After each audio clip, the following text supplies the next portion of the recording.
Okay, I'm going to demonstrate how your call center could plug in a Pitchit AI agent to handle overflow calls when you're in queue and there's a wait time, or after hours when your call center is closed. So this demonstration is definitely an inbound call flow, but I'm going to demonstrate it in a browser because it's much easier to demonstrate voice in this browser environment than to have you listening to a live call, because it allows me to explain what's going on in between each talk track.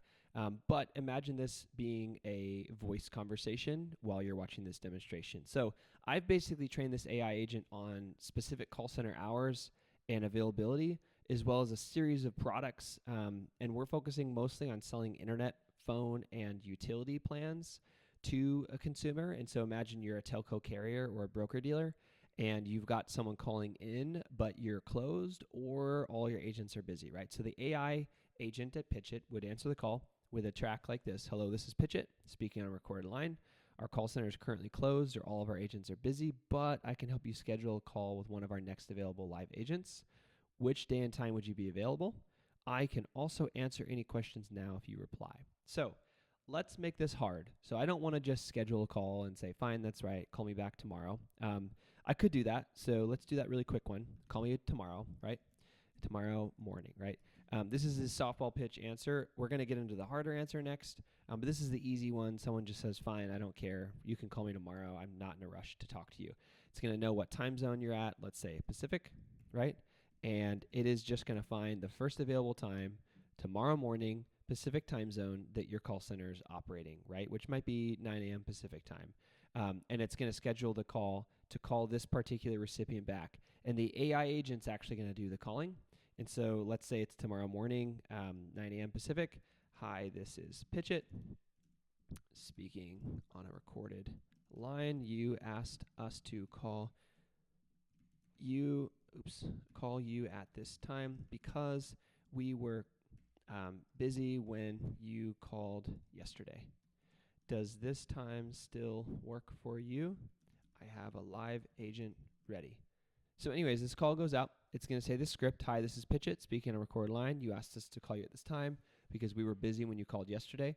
Does this time still work for you? I have a live agent ready.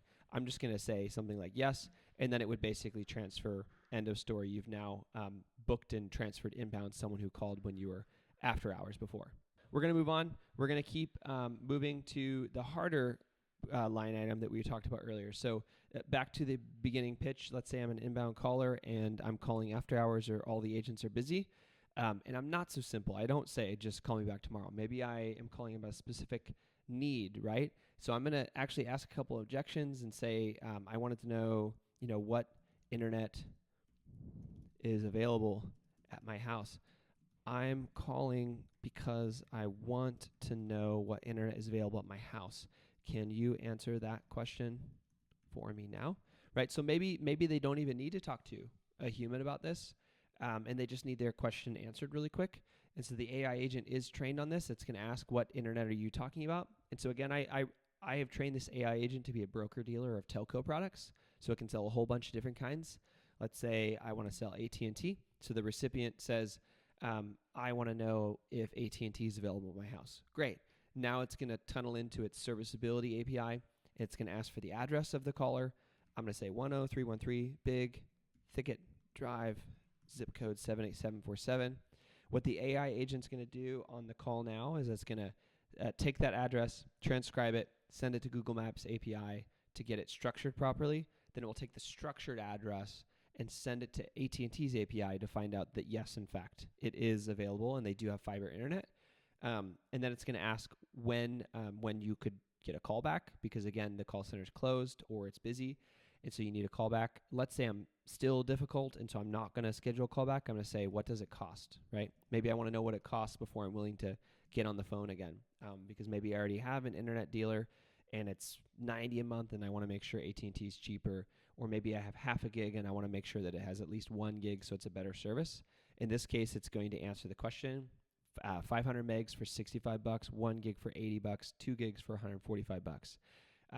Maybe that's a good price point for me as the caller, and so I am willing now to book a meeting for the next day. Call me tomorrow morning, right?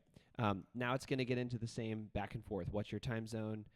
Is our call center open at that time or not, etc. We don't necessarily need to sit through that conversation again.